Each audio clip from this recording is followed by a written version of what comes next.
오늘은 살리기를 원하시는 하나님, 살리기를 원하시는 하나님이란 제목으로 말씀을 상고합니다.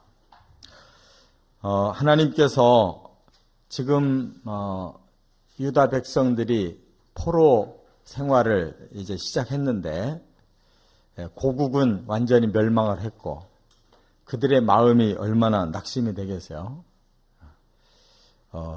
언제 다시 자신들이 고국으로 돌아갈런지, 또 고국이 이미 저렇게 망해서 폐허가 됐는데 다시 재건이 될 수 있는지, 이런 것이 사실 현실을 바라보면 막막하잖아요. 그러나 하나님은 이 선민에게는 이 언약을 주셨어요. 내가 너희를 버리지 아니하고 긍휼히 여긴다. 그래서 회개만 하면 다시 내가 너희를 살리겠다. 이것을 지금 말씀하는 거예요. 이게 바로 복음이라는 겁니다. 율법과 복음의 차이는, 율법은 행하지 아니하면 죽는다. 이것밖에 없어요. 그런데 그 다음 문제는, 그럼 죽으면 아무 소용이 없잖아요. 끝장나잖아요. 그래서 회개하면 다시 살린다. 이게 복음인 거예요. 율법을 통해서는 우리가 죄를 깨닫고, 복음을 통해서는 회개하고 구원받는 것이, 이게 성경의 완성이에요. 믿으시기 바랍니다. 그래서 구약시대에는 어떻게 해서라도 이 율법을 행해야 되기 때문에 사람들이 형식적으로 이제 행하기 시작합니다. 그래서 결례 예식을 열심히 하고 겉으로는 죄 하나도 없는 것처럼 거룩하게 이렇게 보이는 거예요. 그러나 실상 마음의 죄성을 이기지를 못하고 자꾸 죄지니까 율법을 가까이 할수록 절망스럽잖아요. 사람들이 율법을 멀리하는 거예요. 근데 그런다고 해결되는 게 아니잖아요. 결국은 정면 돌파를 해야 되는 거예요. 내가 죄 지은 거에 대해서 일단 지은 것은 용서받아야지 다른 방법이 없어요. 우리가 할 수 있는 일은 잘못했습니다, 용서해 주십시오 하고 겸손히 회개하는 일밖에 어떻게 돌이킬 수가 없잖아요. 그래서 하나님 그걸 아시기에 말씀 듣고 깨닫고 회개하고 그리고 변화되면 다시 구원한다, 원상 회복한다. 이것처럼 반가운 소식이 어디 있어요. 다시 살 수 있는 길이 있다는데. 그래서 복음이라고 하는 거예요. 기쁜 소식. 오늘 이제 세 가지로 이 과정을 이루어 주신다는 거예요. 첫째, 1절부터 9절까지는 말씀의 파수꾼을 세우신다, 이렇게 말씀했어요. 말씀의 파수꾼. 이 율법이라고 하는 것이 바로 말씀의 파수꾼 역할을 하는 겁니다. 파수꾼이라는 건 뭐냐면 경비병이에요. 이 군대에 이 진을 치고 그 높은 망대에 올라가서 경계를 하는 겁니다. 경비병들이 멀리 적군이 쳐들어오는지를 잘 동태를 살폈다가 만약에 쳐들어오는 느낌이 있다 그러면 나팔 불어서 군인들을 전부 깨워가지고 다시 완전군장하고 지키게 하는 것이, 이게 파수꾼이에요.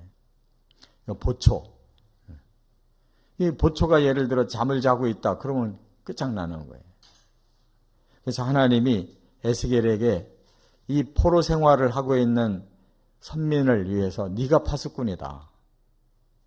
그래서 파수꾼의 사명을 네가 감당하면 너는 생명을 보존하지만 만약에 파수꾼인 네가 그 경고의 나팔을 불지 않아가지고 백성들이 당하게 되면 그 죄를 너한테 묻겠다 그러셨어요. 그러니까 파수꾼은 뭐 저 사람들이 지금 피곤하고 잠자고 있는데 깨우면 될까, 그냥 편안하게 놔두자, 이렇게 사람의 입장에 서가지고 행했다가는 모든 죄값을 다 대신 받아야 되는 거예요. 그러니까 성경을 우리가 이 창세기부터 계시록까지 읽을 때 우리가 듣고 싶은 달콤한 말씀은 얼마 없어요. 전부 경고의 말씀이에요.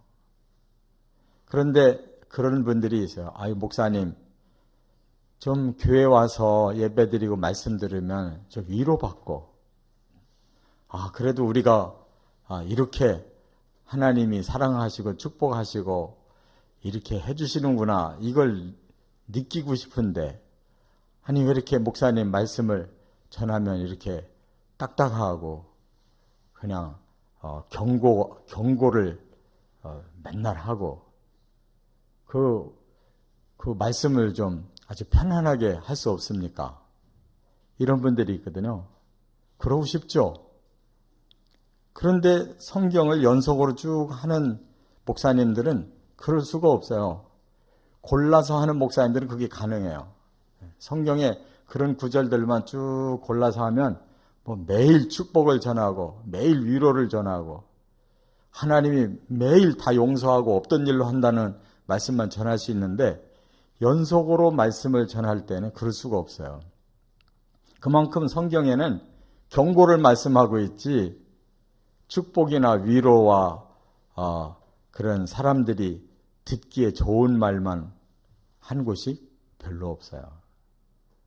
그러니까 성경을 우리가 왜곡되게 설교하면 안 된다 이 말이에요. 바로 파수꾼은 그대로 경고해야 되는 거예요.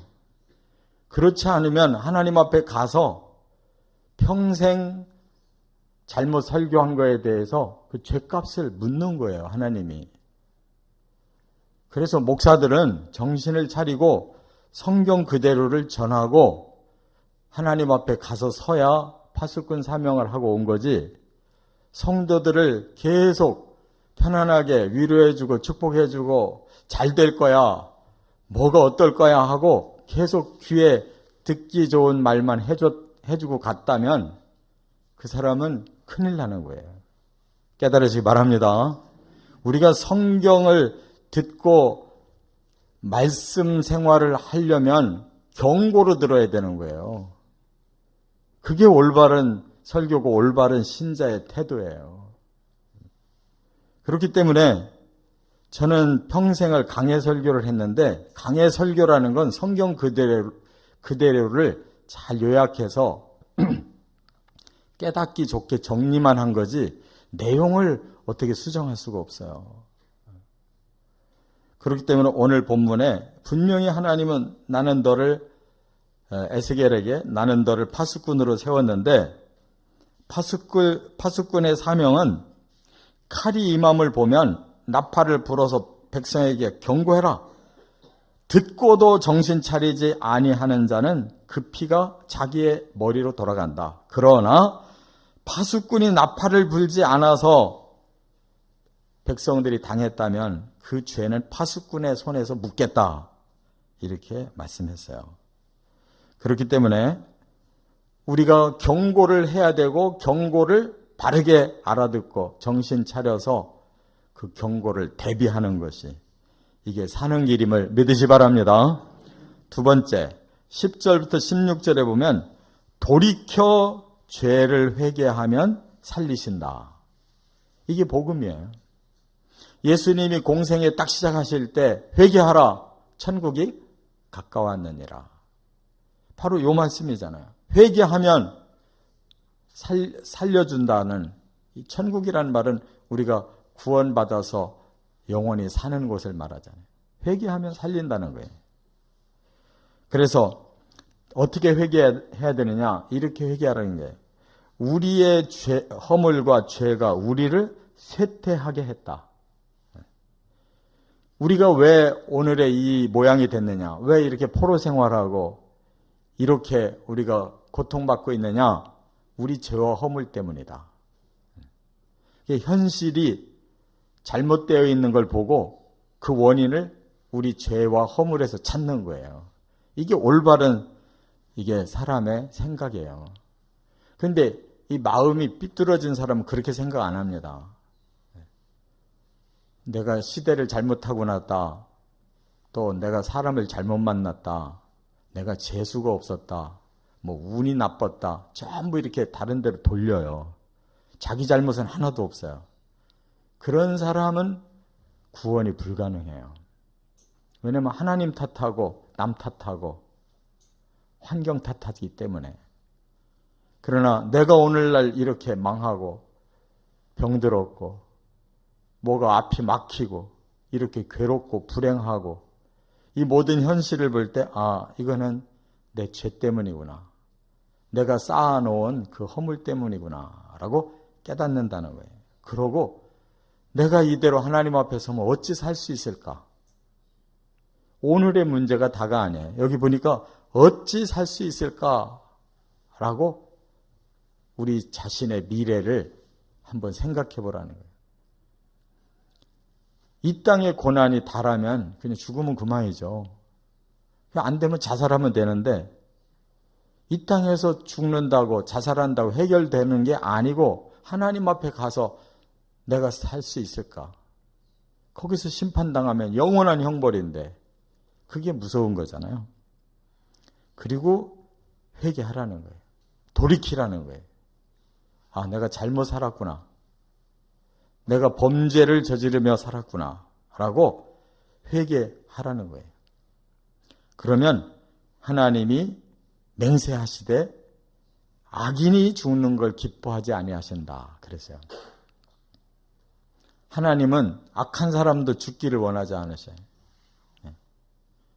우리 사람들은 악한 사람은 저런 것들을 죽여야 돼. 왜 사형 선고를 없애? 반드시 사형해야 돼. 저런 사람들 우리랑 같이 살게 하면 안 돼. 이런 생각하잖아요. 하나님은 우리나 그들이나 똑같아. 다 죄인이지. 그들이 좀 더 큰 죄를 짓고 또 그렇지 않은 사람은 좀 감춰진 죄가 있는 거지 똑같은 죄인이에요. 그래서 악인도 죄를 씻어서 살리고 싶지 그냥 우리처럼 구분해가지고 저 사람들은 우리랑 같이 살면 우리가 피해 있어 안 돼. 또 언제 무슨 짓을 할런지 몰라. 요즘 그런 의인들이 많더라고요. 한 번 감옥 보낸 사람 저 사람 평생 나오게 하면 안 된대. 왜냐하면 다시 나와서 해칠까 봐.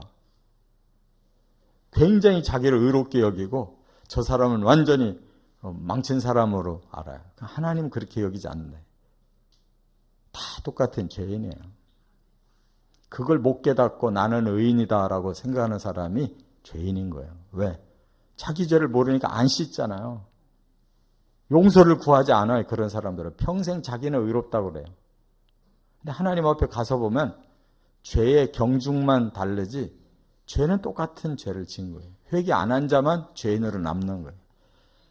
우리 무서운 죄를 졌어도 회개한 사람은 하나님 앞에 가면 의인이 되는 거예요. 너무 사람들이 교만해서 자기만 똑똑한 줄 알아요. 자기 죄는 다 감추고 남의 허물만 쭉 보고 당신이 이렇고 저렇고 쭉 얼마나 말을 잘하는지 몰라요. 자기 죄는 단 하나도 없어요. 보면. 그게 문제라 이 말이에요. 그렇기 때문에 여기 이렇게 말했어요. 의인이 범죄하면 하나님 앞에서는 의인의 행위는 하나도 기억되지 않는다. 의롭게 살았어요. 근데 언젠가 범죄하기 시작해요. 그러면 하나님 눈에는 그 사람의 과거의 의인은 하나도 기억이 안 된대요. 현재의 범죄가 기억난다는 거예요. 그런데 반대로 악인이 회개하면 그가 다시 정의를 행하고 공의를 행하고 모든 잘못됐던 거 변상하고 이렇게 정직하게 살기 시작하면 하나님 눈에는 과거의 죄가 하나도 기억이 안 된대요. 현재 변화돼서 공의롭게 살고 있는 그것이 기억된대요. 하나님은 항상 현재를 가지고 따지지 과거에 내가 이러저러 했다라는 것은 그는 별로 하나님이 크게 여기지 않는다는 거예요. 우리 그리스도인들이 조심해야 될 것은 나는 예수 믿고 구원받았다. 그러면서도 개차반으로 살아요. 사회생활하면 안 믿는 사람이 더 지탄을 해요. 왜? 행동이 이중이. 제가 예전에 신우회라는 직장 신앙인들이 모여서 직장에서 예배 드리는 데를 제가 좀 한 적이 있었는데 거기 보면 같은 믿는 우리 교우들끼리도 갈등이 많더라고요. 어떤 사람은 직장에서 그렇게 자기 사적인 교회 일을 가지고 직장의 물건을 다 쓴다는 거예요. 막 거기서 다 복사하고 인쇄하고 그래가지고 교회 가지고 와서 그냥 굉장히 자랑스럽게 한다는 거예요. 근데 직장 입장에서 볼 때 다른 동료들 입장에서 아니 저 사람 뭐야? 신앙생활 한다고 하는 사람이 정직하지 못하고 왜 직장의 물건을 전부 쓰고 그거 가지고 자기 교회 가서 생색내고 그게 직장인 다른 동료들 입장에서 볼 때 얼마나 이중적으로 보이냔 말이에요. 근데 그런 걸 모른다는 거예요. 뭐 하나님 앞에 난 충성하고 있대요. 그게 뭔 충성이에요. 남의 거 도둑질해가지고 교회에다 갖다 내놓는 게 무슨 충성이냐고. 그런 걸 구분을 못해 사람들이. 이게 우리 그리스도인들의 문제예요. 다 하나님 앞에서 모든 게 다 가해요. 네 것도 내 거고 내 것도 내 거고. 양심이 바르지 못하면 신앙도 잘못 들어가는 거예요. 그렇기 때문에 오늘 본문의 말씀대로 나는 의인이다. 나 예수 믿고 구원받은 의인이야. 이런 생각에 젖어 있으면 그 사람은 그 죄를 짓고 있는 것을 모른다는 거예요.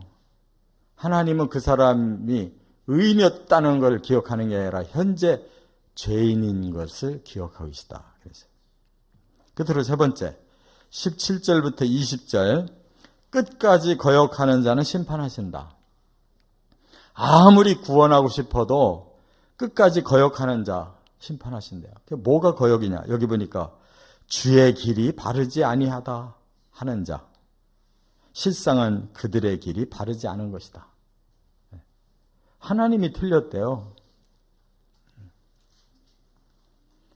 그런 사람들 많아요. 말씀이 들릴 때 그 말씀이 경고로 들려야 되는데 하나님이 너무 지나치다. 듣기 싫다. 저렇게 해서 어떻게 사회생활해. 이런 분들이 있어요. 말씀대로 살려면은 아예 사회생활 접으라는 얘기야. 뭐 하나님은 그렇게 사람 사는 걸 힘들게 만들 리가 있겠냐. 자기가 하나님 말씀을 다 판단하고 자기가 받을 것만 받고 버릴 거는 적당하게 다 버려요. 주의 길이 바르지 않다라고 말한다는 거예요. 하나님이 가르치는 말씀에 모두가 다 맞는 거 아니래요. 그런 사람은 거역하는 사람이에요. 각기 행한 대로 심판한다 그랬어요. 심판은 우리가 생각하고 결정해서 행동한 그 모든 것이 하나님 앞에 그대로 드러나서 그대로 보응을 받는다는 것입니다. 그렇기 때문에 포로 생활하는 그동안 우리의 죄값으로 이렇게 고난당하고 있다. 하나님, 이 모든 죄와 허물이 오늘의 결과를 만들었습니다. 저희들의 죄를 용서해 주시면 우리가 다시 정직하고 정의롭게 모든 사람들과 함께 이렇게 공의의 삶을 살겠습니다 하고 변화된 사람, 그 사람을 다 회복하겠다 이렇게 말씀했어요. 정말 우리 그리스도인들이 말씀에 너무 어두워요. 큰일 났어요. 우리 기독교인들처럼 성경 안 읽는 사람이 없어요. 얼마나 성경을 안 읽는지 몰라요. 이단들이 무섭게 성경을 읽고 있어요. 이단이 큰 틀이 잘못돼서 그렇지 그들의 열심은 무서울 정도예요. 정신 차려야 됩니다. 파수꾼의 경고는 우리에게 살리는 길이라는 걸 꼭 깨달으시고 말씀에 집중해서 순종해 살아가시기를 주의 이름으로 축원합니다.